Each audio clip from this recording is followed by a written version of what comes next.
Hi, everyone, and welcome to another episode of VII Book Club. We have some major news for those who've been following us and for those who haven't. As you know, we started with a project called Seven Interactive as soon as with the outbreak of the pandemic.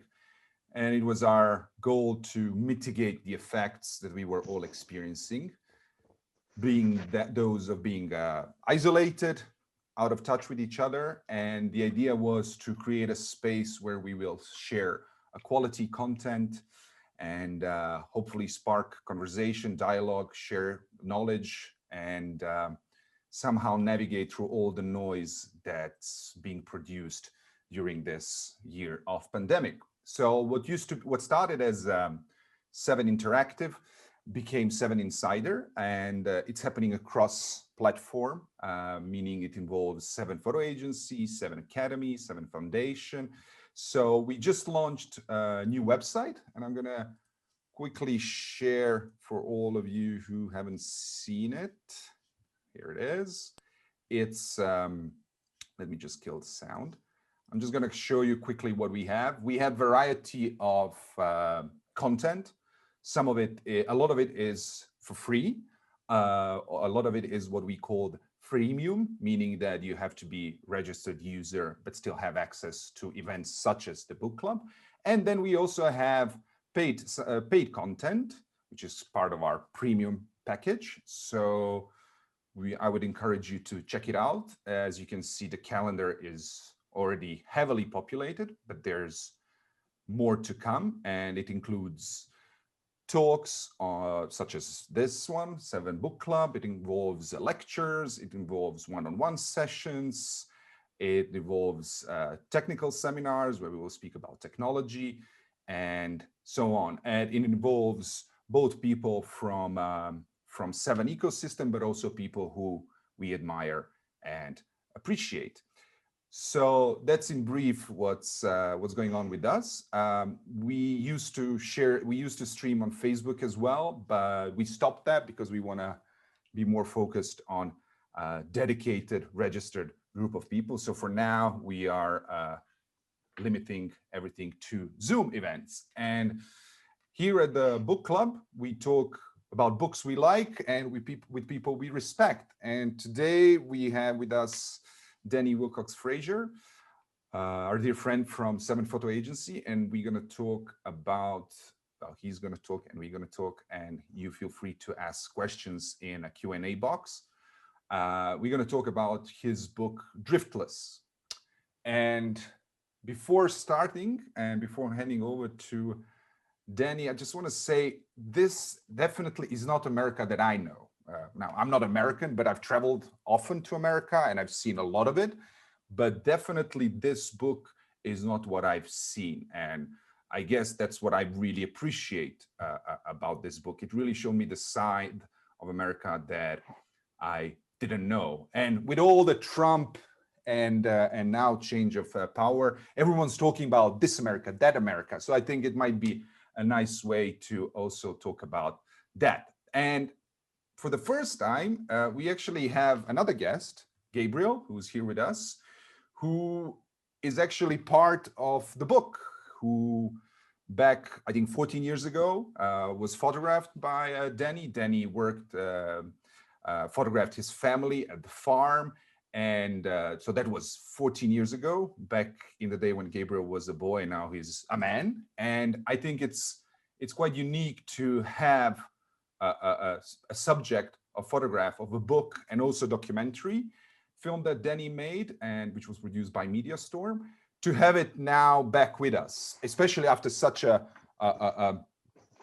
period of time. I think that's very rare and uncommon for photographers. We usually either parachute somewhere, spend period of time, take pictures, and unfortunately, we rarely get to see people we photographed and spent time, broke bread, and so on. So Danny, if you don't mind, I'm gonna play a few minutes of the documentary, which, by the way, people, I'm gonna post a link here in the chat room, which you can see on MediaStorm.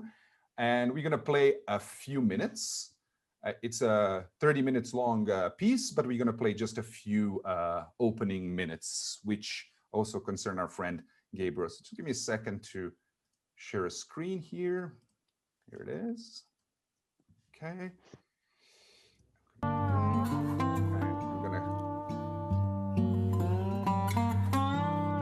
We just play full screen, which for some reason it doesn't want to do.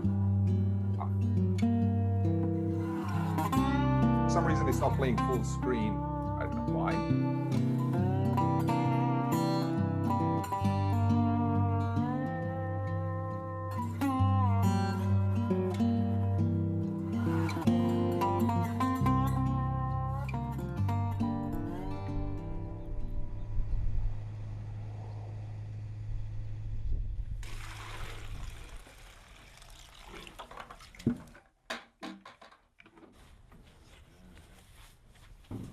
The farm has been close to my heart all my life.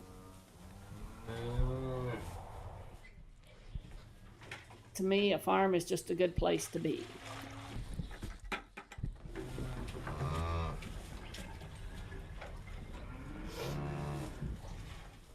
This is the farm that she grew up on. We've been here now for 18 years. I always felt that someone that's raised on a farm, they can almost do anything.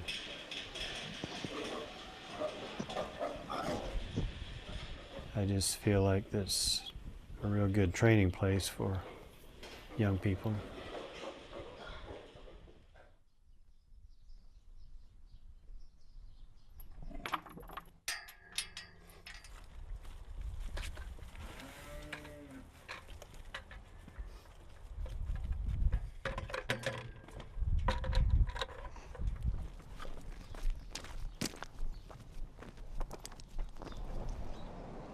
Sometimes you wish you were older, that way you wouldn't have to get all the orders and you could give some orders too. After I'm out of school, I plan on staying on the farm for at least a couple years. And then I want to go to college, and I really do not know exactly what I want to do yet, but I'm hoping maybe scientist of some sort.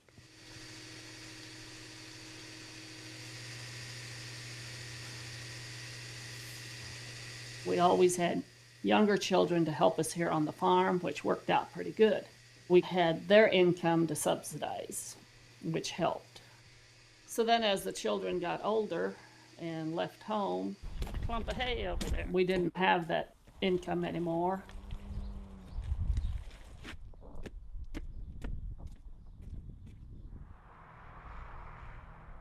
Last year was horrible. The milk prices were lower than they've almost ever been, I think. And so when you figure the price of gas, food, equipment, repairs, and all that, you just don't make it in a year like that. I work at another job for Colonial Oil for a little over a year now, just for some more income.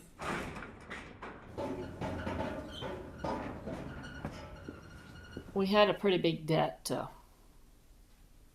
or we have a pretty big debt to undo. Kevin had graduated from high school, so he was here to sort of take on the farming responsibilities. It's what I like to do. I like working with animals, I like operating machinery, and it's just something I enjoy.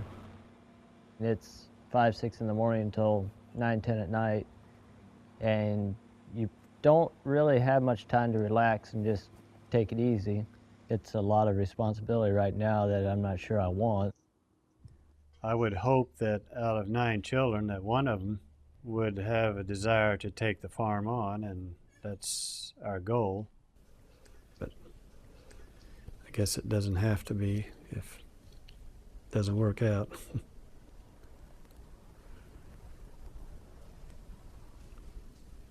So. It's something each generation strives to improve, to let a farm go that my grandparents have struggled to build, and my parents have struggled to build. It just don't seem right. I'm not ready for it now, but if it would come to the point where we'd either let it go or I would keep going, I'd probably try to keep it going, even though I don't think I'm ready for it. It's just I don't know if I want to let it go. You know, we're trying to do what we can to keep things going here.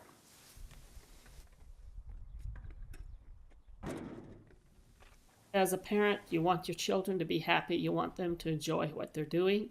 But sometimes that's easier said than done. I really don't know how my feelings would be if it wouldn't work out. It's close to my heart. It would be difficult. But, you know, life isn't all easy. You want to take it however it comes.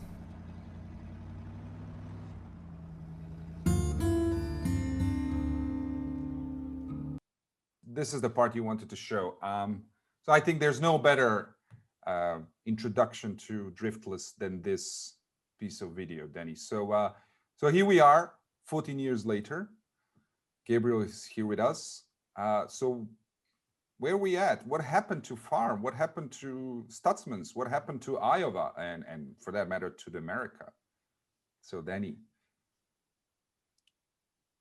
So I think that'd be great for Gabriel, actually, Ziyah, to jump in on and let us all know. Those were the questions, from all those years ago, and I think it's important to hear directly from Gabe. So that was, I think that was all shot in about 06. That year, later in the year, the chickens, you saw me doing the chickens there. We quit doing those and put the rest of our time into the cows and the land and stuff. We continued doing that for another 3 years, and then we just decided it wasn't going to make it doing the dairy, and so we let the cows go, kept the farm. At that point, at that point in 09, we rented the land out to a neighbor who was a farmer. He farmed the ground for some years. My brother Kevin, he moved to South Carolina, started working construction. So he's still in South Carolina doing construction. He does high-end trim carpentry stuff on big mansions and stuff, high $1-million homes and stuff. For Dad, they moved to my grandma's house, which is just across the road from the home farm there. Myself and my wife bought the main homestead, and I am working as a mechanic. I have been since I quit since I was out of high school. Basically in 13, I started full time, and I've been doing that ever since.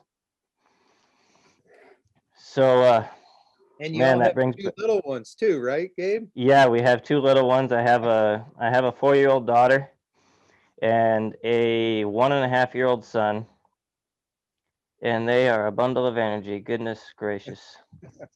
They keep me busy, but it looks a lot different right now, the farm. That barn you saw all the calves in, that building is gone. The building you saw the chickens in, that building is gone. It's kind of, I don't know, it doesn't look like a farm anymore. The animals are gone. So how does it feel to you to see this flashback into your life? I mean, I don't know I don't know what was the last time you saw it, but now seeing it from a distance. It's been some time since I've seen it, and I don't know. I'm kind of sad. I will tell you, when I was back there, I hated it. I didn't hate it because I didn't like the lifestyle as much. I hated it because I don't know, being in school. So what my life was like, I was up at 4:30 in the morning, did all the chores. We get done by about 7:30, 7:45 with just enough time to take a shower and head off to school. School goes until 3 o'clock. We get home. I've got about an hour or so to eat a snack or whatever, and then it's chore time again. Chore time goes until 7:30 again, and then if there's any activities that night, you don't get any homework done. I usually still had a big stack of homework to do yet, and it was 10 o'clock till I got to bed. And doing that all the time, you can't ever stop because the cows don't stop. So it's not like you can just take a break for a couple of days. The way it is now, I still work a lot. I keep a big garden, and we still have the hogs, so I still have plenty of work to do. But if I get wore out, I just stop for a week and I just do the bare minimum, and that's not that much. Gabe, Yeah, go ahead. you know, that's the thing that from the first time I was on the farm that impressed me so much about all you and your brother Carlin as well, who you told me now is an engineer up in Cedar Rapids at Collins Aerospace, right? Yeah, that's right. And you know, just that work ethic that you all have. But I think the difficulty that I found in being, you know, an observer of that hard work is the economic insecurity that your mom and dad talked about. The fact that y'all were working those kind of hours, and that's 7 days a week, because the cows don't take the weekend off. You all were working on the weekend as well, those same hours. You know, the payoff was it wasn't there. You all were barely making it. Can you talk a little bit about that? And then we've talked about, you know, just all these dairy operations that were south of where I live, Iowa City. So in the Kelowna area, Frytown area where you're at, you know, all those dairy farms most of them have disappeared. Can you just talk about that economic side a little bit? Can I just sorry, Gabriel. I mean, I know about difficulties of farmers anywhere in the world, but I have to say, it does come as a surprise, because we're talking about America, about the most powerful country in the world, the largest economy, or one of the largest economies. It's just, I didn't expect that. I don't expect to hear such stories of I guess we can say hardship, of people working their, you know, back off and still struggling to make ends meet. So anyway, so that's just before Gabriel. So yeah. Yeah, so I've never studied economics or anything, and I'm not sure how all that stuff works. I'm not sure what drives the markets, and all that, but it is hard. And I have a good friend that is still doing a dairy, and he has said, you know, farmers are the only people that work their tail off, and then they don't get to say how much they get paid for it. Hang on just a minute. So everyone, Gabriel's at work. Exactly. So we only had Gabriel for 20 minutes, right? Danny, would you mind diving into some of the images that you picked from Driftless? Yeah. And then when he comes back, he can continue. Exactly. Okay, so if you all can let me, all right, wait, sorry. He's back. All right, I'm back, sort of. Okay, yeah, go ahead, Gabriel. So I have a good friend that he was just saying, you know, farmers are the only people you can think of that they don't get to say how much they get paid for their products. You know, the markets set the price, and like I'm a mechanic, and you know, if I if someone brings me their car, I tell them this is how much it's going to cost, because that's just the way it is. A farmer doesn't get to say that. A farmer goes through all the work, puts in all the investments, and then they hope the price is there. I don't know what drives that, trade, different stuff, but I know, back when that video was shot, I know of at least probably 5 local dairy farmers that have quit the dairy since then. It's going a lot more to those hog barns, like the hog barn we have. Those are still making money, it seems. So there's a lot of those around. There are a lot of people that have opinions about the type of a setting that those hogs are raised in. And I, for one, can say I would rather have them raised outdoors on a pasture, but the amount of work it takes to run an operation that way, and for the payoff, it just doesn't work. So what's the future then? I don't know what the future is. It just, I hear of farmers from the 50s. You know, they had 50 acres, 40 acres, a tractor, a plow, and they made it. I don't know how they made it. There's another guy I know from the local area. He bought I think it was 160 acres, 180 acre farm in the 70s or 80s, which there was a crisis in the 80s too, but he had it paid off in 10 years. And there's no way that happens anymore with the price of land. If you want to talk about how much land costs around here, it goes for $9,000 or $10,000 an acre. Now, if you multiply that, if you even buy 100 acres, if you talk about $10,000 an acre for 100 acres, that's $100,000 just for the land, no buildings. And You know, the reality is, you know, to turn the profit with the, you know, the economics of scale, most people are in that 5,000, 8,000, you know, if they're just farming corn and soybeans, they're in that 5,000 to 8,000 acre range to turn a large profit. And that's the corporatization, Ziyah, that Gabriel and his family have, you know, have had to deal with. And, you know, it's economics of scale. And, you know, the margin that the farmers are left with is so small, after they pay for all their inputs, the seed, you know, all their equipment, upkeep.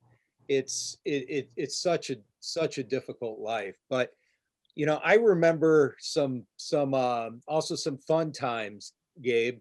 I remember one time when you know, Kevin had sold his very first steer he had ever sold to you know, to someone who I actually knew from Iowa City from some work that I had done years earlier, a family of refugees from Kosovo who had moved to Iowa City, to Iowa, shortly after the end of the war.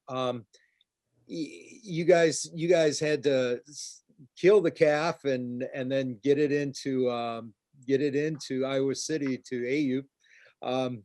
I remember you guys asking me to shoot the calf for you, and I, you know, you 3 boys, you guys got it figured out, didn't you? Yep, and that's another thing on the farm. You do what you got to do. We butchered animals all the time, and life in the city just ain't like that. You go to the grocery store and you get your food, but when you're out doing it, it's gross, but you just do what you got to do to make it. And yeah, that's I actually saw him around town several years ago. That Kosovo feller. But yeah, there was a lot of stuff like that going on. So Danny, you dived into that world. Would you care guiding us through some of the imagery from Driftless? Yeah. And I just want to be respectful of Gabe's time with him being at work. I think we've come up just to, the Yep. amount of time you had. So And while you do sharing, screen sharing, there's a question for Gabriel from our dear friend Maggie Stieber, fabulous photographer. yes, I'm gonna ask it right away. Okay, so for Gabriel, as to whether the farmers and the people in the heartland of the US are among those who feel that the government ignores them and is doing nothing for them. Do the farmers have people in Congress representing them beyond their elected officials? Are there any organizations that protect their rights?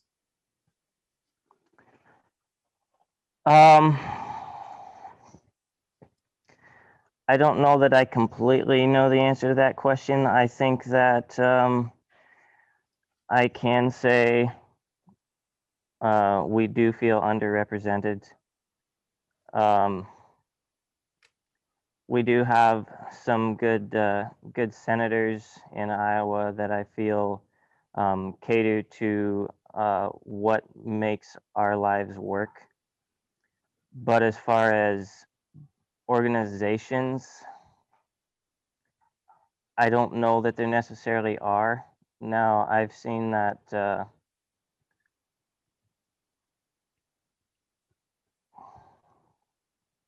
I'm not sure what to say, but I feel like the people that try to do that don't understand what life is like out here. So I guess you would say that yes, we feel misrepresented or underrepresented. And again, by the way, the questions keep coming for you, Gabe. So no one cares about Danny and me. Everyone, it's all about you now. So I'll take another one. Please do. thank you. It's a question from Jordan Gale, and he says for Gabe, do you feel a stronger pressure now versus back in the day when those images were taken? So do you feel stronger pressure now or before to rent or sell land to large-scale agricultural companies such as Monsanto, for example? I would say yes. It's still hard to make it go. I don't know if we mentioned, but my oldest brother, is still renting the land, and I just purchased the main farm buildings. But with my parents getting older, we had to make a decision what we're going to do with the farm, and it was a hard choice to make because we could make a lot more money by selling it to the highest payer. But then we just lose everything that we have, that our life has been for. My grandma worked her tail off to build that. My parents worked their tail off, and it came down to me, and no one else wanted the place, and I couldn't let it go. So I bought it, and with that comes a lot of upkeep. The barns, those barns are expensive, and they're not really making any money. Last year, I had to put $14,000 into a new roof just for the barn. So, and I'm just supporting that with my income from, my day job. So. Yeah, I mean, that's a great question coming in, and that's the difficulty. We want these historic barns to be maintained. We, meaning just this kind of idea of what the Iowa landscape is supposed to look like, but the maintenance on those barns is so expensive, and not the barn itself not bringing revenue in, that's just money just straight out of your pocket that, but it's preserving that history for, your family, Gabe. And, I don't need to tell you this. I'm just mostly talking to Ziyah here. But that's the continuous economic pressure that people are facing. And then on the corporate side, they want people to face that economic pressure because then they can continue to buy land, consolidate it, and own it all. Now I'm getting a little political here, but that's the struggle, and it's it's the struggle Gabe and his family have been enduring for a long time. The farm crisis of that Gabriel referenced was when I was a teenager. My hometown, the Quad Cities area in eastern Iowa and western Illinois, lost 30,000 manufacturing jobs. These were United Auto Worker jobs at companies like John Deere, International Harvester, Case.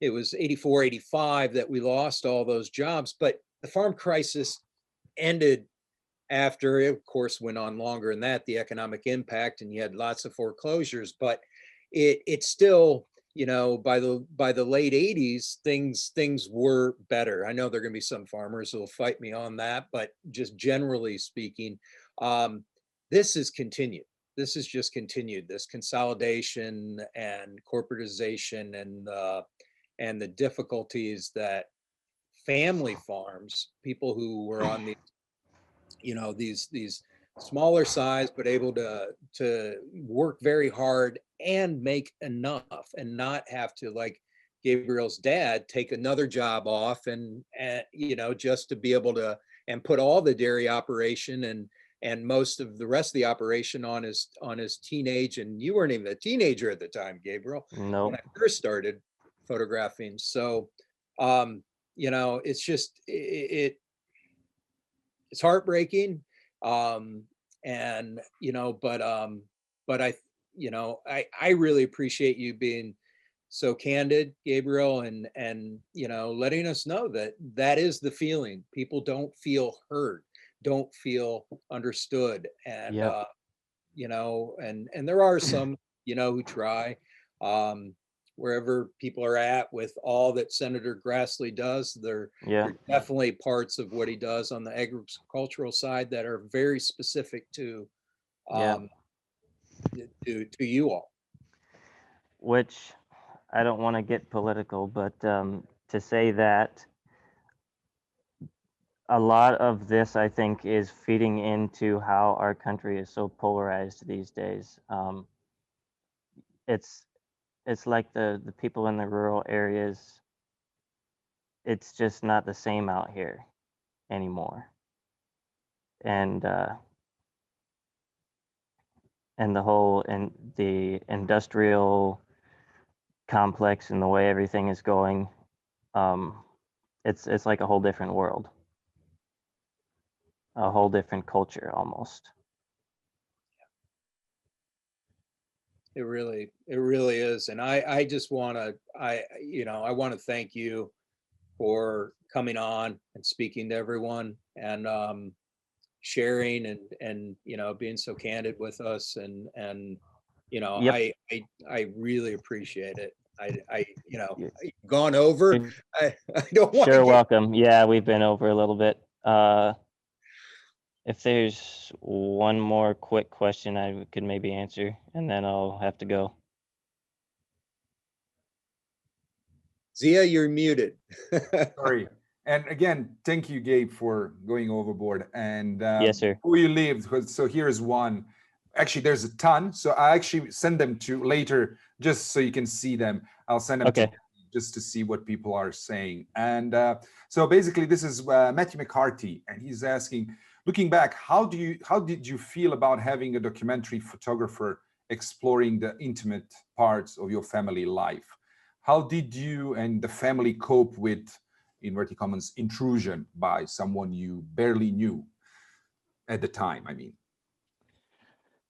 Oh, I guess it it put me on edge a little bit. It was a little disconcerting, you know, kind of having my life shown to the world, but I guess I just kind of got used to it. So, yeah, there was a little bit of apprehension there, but it's all right. All right. Well, thank you, Gabe. So, I all right. I assume you have to go back to work, and everyone. Yep. Say, I'm gonna clap hands for you. Thank you very much for staying with us, and have a great rest of the week. And Danny, can you share your screen now? And I'm gonna throw in a question while you share the screen. Is that Yes. okay? Yep. So Tarun Mittal is asking, how did you get introduced to Gabriel's family? How did you build the friendship with the Stutzman family and tell their story while avoiding the sometimes exploiting nature of a photographer and subject relationship? Okay, I want to make sure that I'm sharing here, and that's a great question. And am I sharing? Yes, you are. Okay, so I'll just go ahead and hold on the cover photo here. I met Jonai and Ruby, Gabriel's parents, when I was photographing. I made reference to it when Gabriel was on. I was photographing a family of refugees who had had been relocated in Iowa City in my community, and they were from Kosovo, from Mitrovica, and I actually had returned back to Kosovo, with one of the family members, and documented them over the course of probably a year and a half, 2 years. And they had bought a calf, and I went along. They slaughtered the calf on the farm, and these kids, it was a Mennonite farm. These kids were watching, and it was, Gabriel was very, Kevin, and Carlin would have been, 4 or 5, something like that, because this was in the late 90s. So, Gabriel was a baby, and, that's, but I talked to Jonai, and he told me, 9 children, and, this is who we are, what we do. And then years later, when I was working on Driftless, one of the issues was what Tom Vilsack, our former governor and the U.S. Secretary of Ag under President Obama, called the brain drain. Most of our best and brightest were leaving the state. All these hardworking young people couldn't make a go of it in these rural communities, and I already understood Jonah had shared some of the economics of it all, and we talked about how hard it is for a family farm to be maintained. And anyway, I drove out to the farm because I knew that was something I wanted to document. I didn't know if any of the kids had planned on taking on the farm, or if it was going to be sold, like so many are. And then, these incorporated farms like buy up all that land and turn themselves into, large scale corporations, basically. I mean, they're family owned still, but they operate no different than a large scale corporation. And I just wanted to find out what was going on. So reintroduce myself, and it is, young kids having to deal with, getting up at before 5 a.m.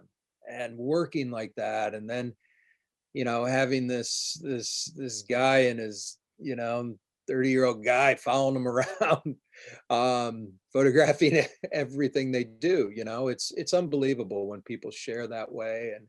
And the trust that Gabriel's parents had for me to document, how just how hard their life was. And then I loved, partnering with Brian Storm of Media Storming, going back and letting them in their own words tell their story. And I think that's so important. Gabriel and I hadn't spoke. He reached out a couple months ago now, and I've been working outside of the state of Iowa mostly, and it was just so incredible to hear from him again. And then for him to come and candidly share that way, that's what's so special about what we get to do. When people are that willing to open up their lives, and it's for us, for the photographer, it's a gift, and you better cherish and respect that gift in every way possible, and give it everything that you can. But also to be, I think people only will respect it when it is honest, and that honesty sometimes shows difficulties. I'll tell a quick story about this and then start this photo that's up right now. This is Courtney Beecham. I photographed her and her brother and her sister out in front of their home in Conesville, Iowa, a small town. It's unincorporated, but it actually was the first community in Iowa back in the late 80s where the minority became the majority. So Latinos became the majority in the late 80s. There's another city close by that is the actual first city, West Liberty, Iowa, where that's the case. But this is an unincorporated town where that was the case in the late 80s. Courtney, I photographed her older sister had been named the Watermelon Queen at Watermelon Days in Conesville, and her older sister put the tiara on her, and then at one point I had taken a few photos, camera goes down, and then all of a sudden she's like this, and I didn't even raise the camera, I just triggered my Leica, still like just around my neck. Has that motion blur as I was moving it, and lack of focus gives it this dream quality. And Courtney, I had told the family that she was going to be on the cover. I don't know if anyone can see this, but this is Driftless. There's the cover, and I took a book down to the family before it was, as soon as Duke sent me one, and they were waiting inside, and I walked inside, and Courtney was sitting alone on a couch, and her family, her mom and dad and brother and sister, were on the couch behind. And it was kind of like this, I was presenting the book to Courtney situation, and I handed it over, and she's looking at it, and her family's like, clapping and all happy, but Courtney wasn't saying anything. And her mom said, everybody got quiet, and her mom said, "Courtney, what do you think?" And she looked up at me and she said, "It makes us look poor." And that was, that was honest. And it was, a beautiful moment. It was painful. It was painful for her. It was painful for everyone. And I felt that pain too. Years later, she contacted me, and I think she had been able to start to comprehend the hope in it, and the beauty of it, and but that's what we do. We go into these communities, and we work hard to not just connect to people to get access, but to be open and honest with all that is happening, and make sure that we do find the beauty within these situations that are otherwise very difficult. And that's important in Driftless. In the editing, I wanted to make sure that the highs were very high and the lows were very low, because that is how life in these rural areas is. One day, grain prices can be very high and you're doing well. And then the following year, you're in a drought that lasts for another, 8 years, like a ranch I've photographed up in the Badlands of South Dakota.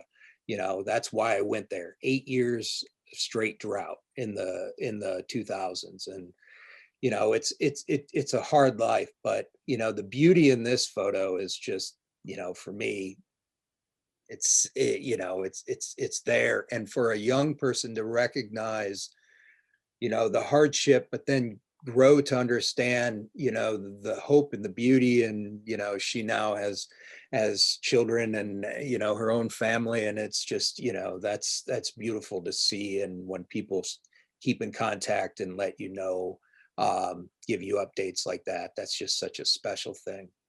It doesn't happen often, especially, I guess that's one of the blessings when you work within, let's say, your own community, that you actually get the feedback from the people that that the story is all about. In so many cases, for all of us who travel abroad to photograph, we rarely get that opportunity. So I think was quite a remarkable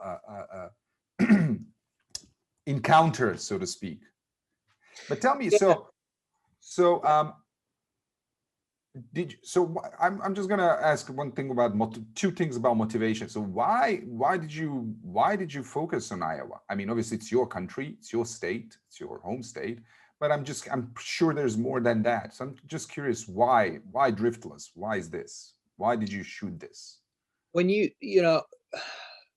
I mean, you shot so many other things. So I'm just curious, why dedicate years of your life? This is, Driftless is this is my life. I'm from small town Iowa. I still live in a small town, but it's a university town. So, it's not really economically small town Iowa. Culturally, yeah. I mean, I get on my bike and in 2 minutes, I'm surrounded by cornfields on a gravel road. So that's very important to me, to have that. That's, my upbringing in a small Mississippi River town on the east side of the state.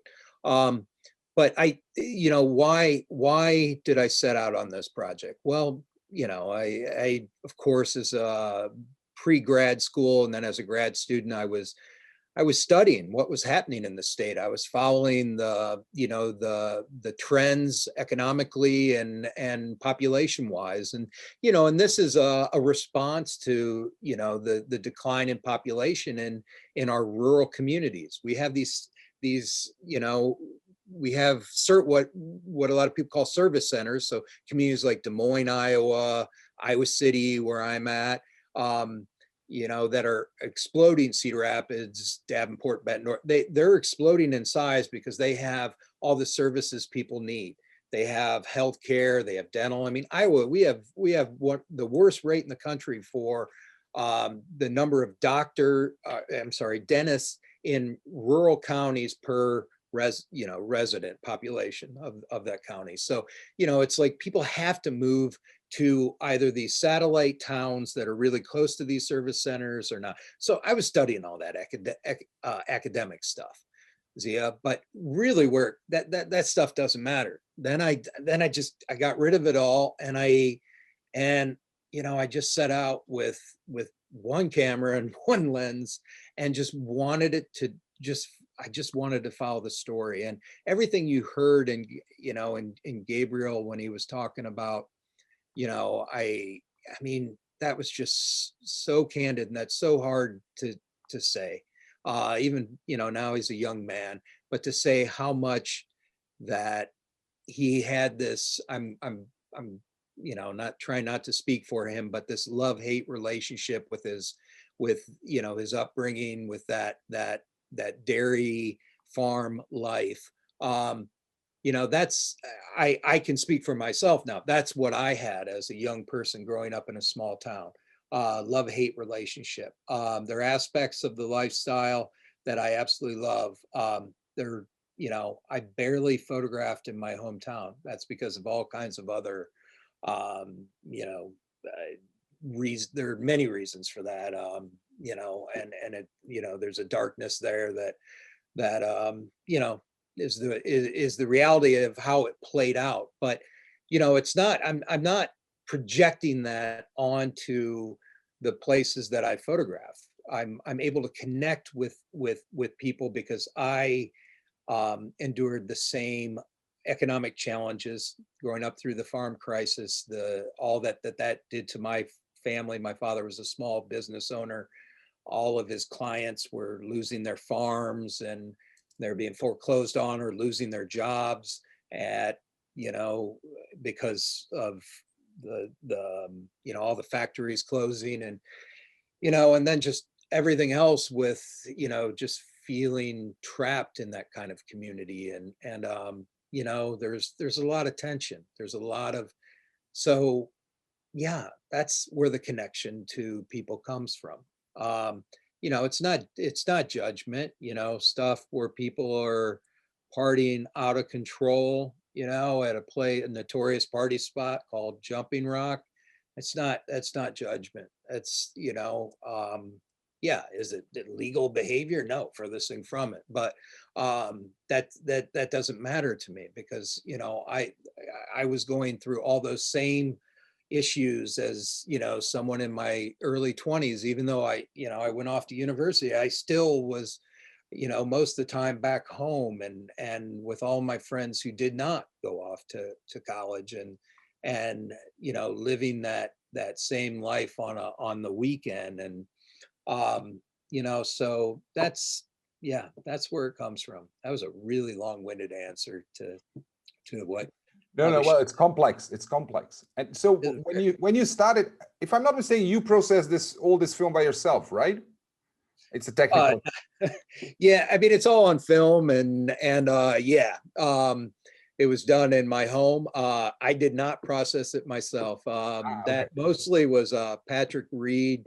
Robin Sveck was another assistant. The two of them did.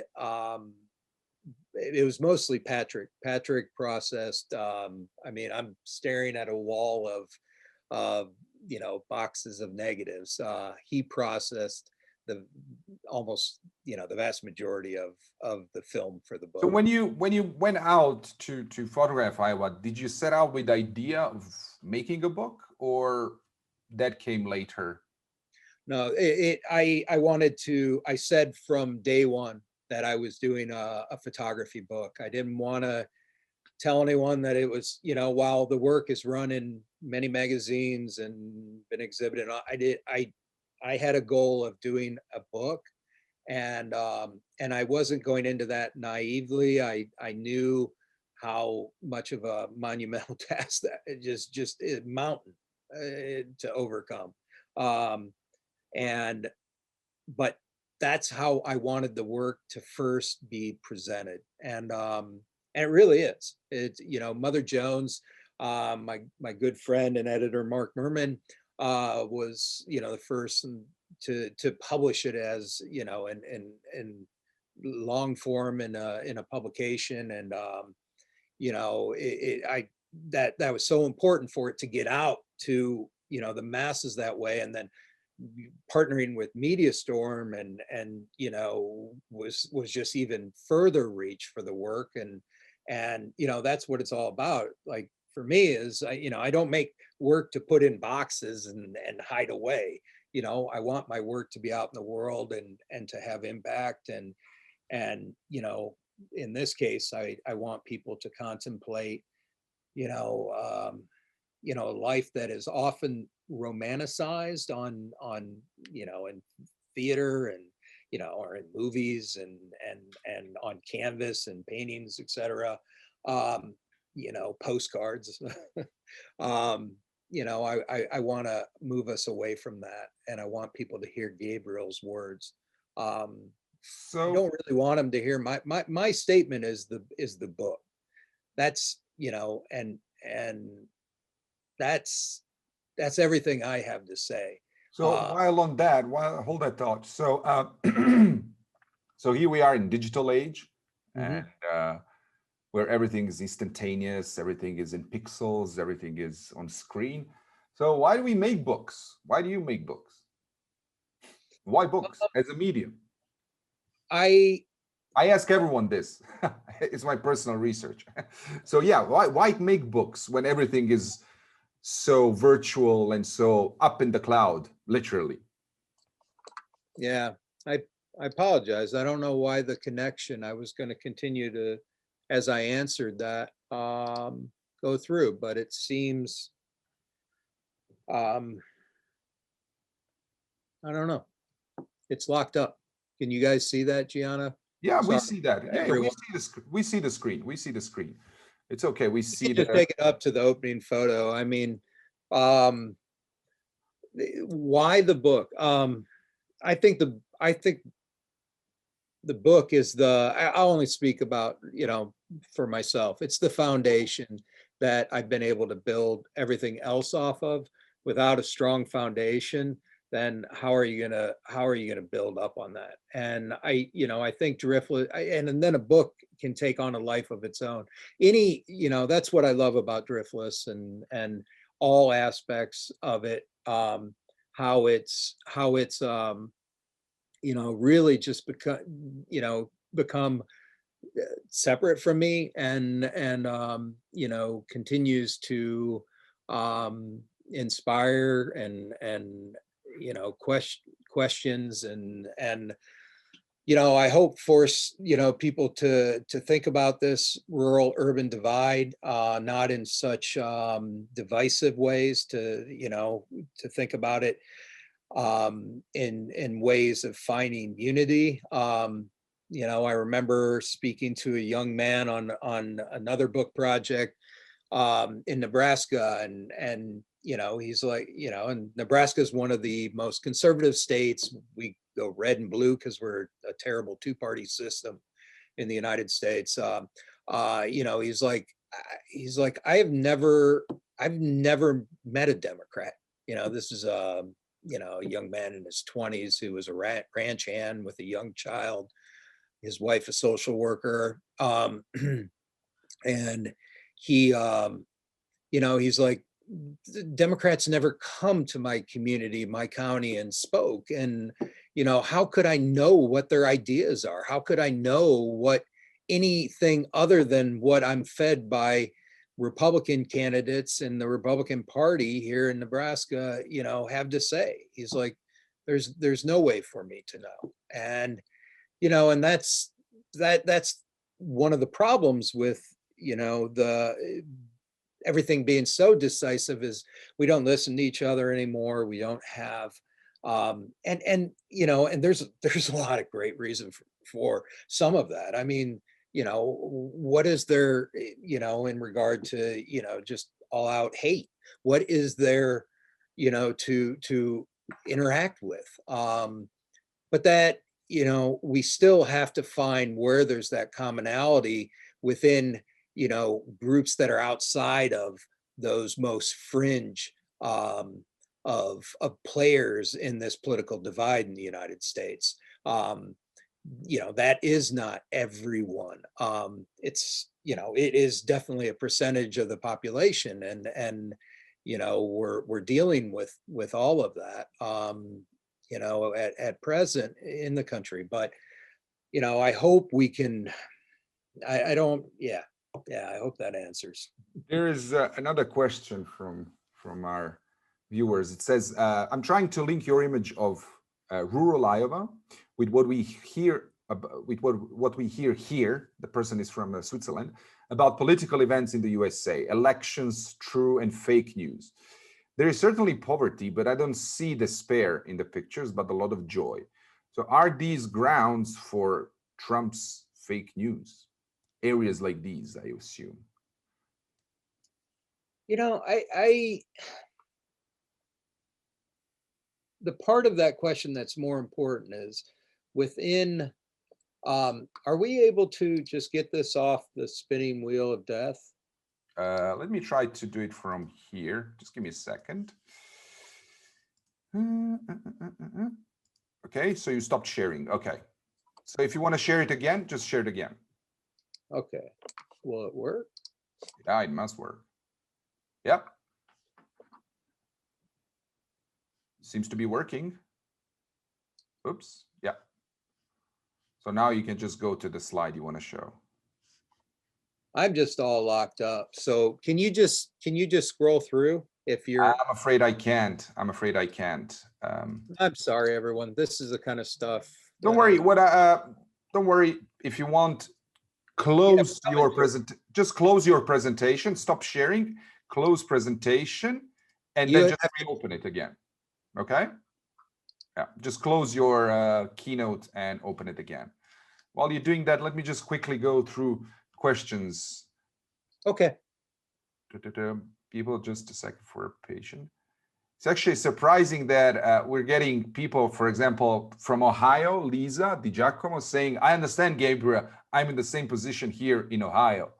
And then there is a person from Yorkshire, Nick Goring, who's saying, I'm watching this from rural Yorkshire. The story is the same here. The challenge of maintaining the culture and history of not just farming families, but the soul of the county. I suspect it resonates around the world, and why Denny's work does too. It's an allegory for the times.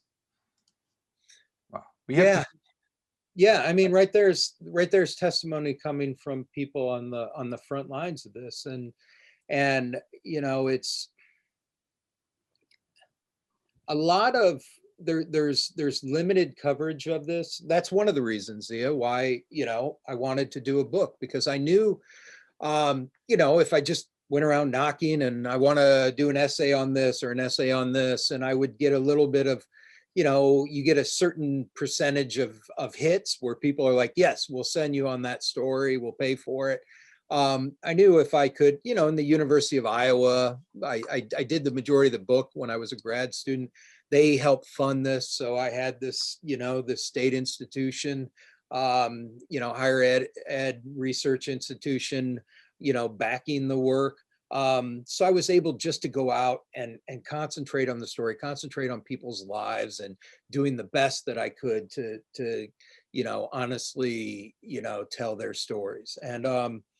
And I, you know, I knew that the book would, you know, if I could pull it off, which, you know, I had a lot of help. The Center for Documentary Studies, winning the first book prize there at Duke, all the incredible people I got to work with there, Alexa Dilworth, working with Yolanda Cuomo, as you know, who designed the book.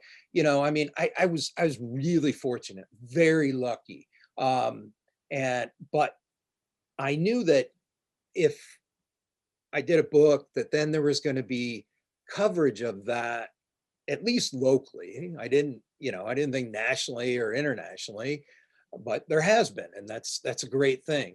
You know, again, very lucky. But I knew at least locally, if I did a book, you know, the conversation would be happening locally. And you know, I did a reading at Prairie Lights, which is, you know, the famous bookstore here in Iowa City.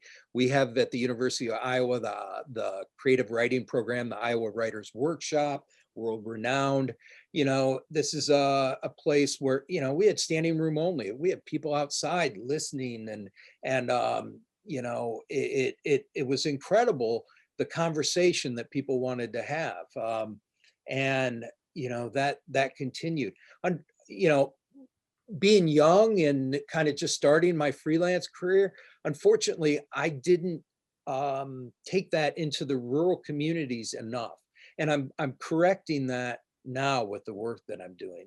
I'm taking the work actually into the small towns, and you know, we all have to learn as we you know, grow in this. I found myself, you know, all of a sudden being assigned stuff and being on the road nonstop, and pulled away from my documentary work for some years. And after a couple of years of that, I then just dove back into it, because I was like, this isn't the career I want to have. This isn't what I set out to do. I love doing that work and I learned so much, but it you know, had pulled me away from, you know, the next body of work that I had already started when the documentary came out. So we have time for one more question, and it's again from our Maggie Stever, our own Maggie, and she's asking, will Danny do another book showing his heartland again? Is he working on another one? Seems it is very important time for him to be working on it. Yeah, I am. And the photographing for the book is supposed to be done. My wife continuously tells me that time to wrap it up. It's been now over a decade. And, I've been since 2008 working on something that a working title, it's probably not the title, but Lost Nation is a body of work where I've been looking at the Great Plains, the Midwest, and all these same issues and beyond the issues that are presented here in Iowa with Driftless. And I've continued to photograph for that because a dear friend of mine passed away. He took his life a little over a year ago now, and I felt it was his ranch. John Newman, he's a huge part of this next body of work, and he left behind a significant other and son, and Tabitha and John have a son together, Stetson, and I'm continuing to photograph on the ranch. But the question's right. It's Maggie is spot on. It's time for that work to be part of the conversation of what is this divide? What is the lack of understanding between the two?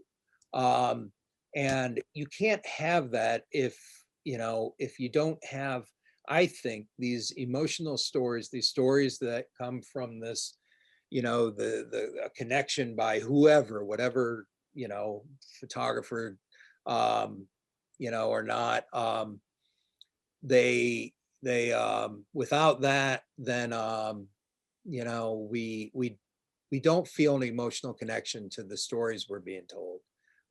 Things are just statistics. We just hear about foreclosure or loss of family farm, or the amount of hours, et cetera, et cetera. We need to be close to people, and that's what we all do. That's what Maggie's incredible and has done her entire career. And so many other, some young photographers who, asked questions earlier, who, they're doing the same thing, and, it's needed. It's all really needed. So. Well, thank you, Danny. Thanks, everyone. We didn't really get to answer all of the questions, and we're sorry for that, but we tried to do our best. Everyone, thank you very much for tuning in. Again, have a look at our new website. There is a lot of new content. So make sure to sign up for it all, because, well, I'm not missing any of these, so I urge you not to do that as well. And Danny, thank you very much for your time. Please say hi to Gabriel when you get to talk to him again. And everyone, thank you very much, and stay safe. Take care. Bye. Bye-bye. Thanks, Ziyah. Thanks, everyone.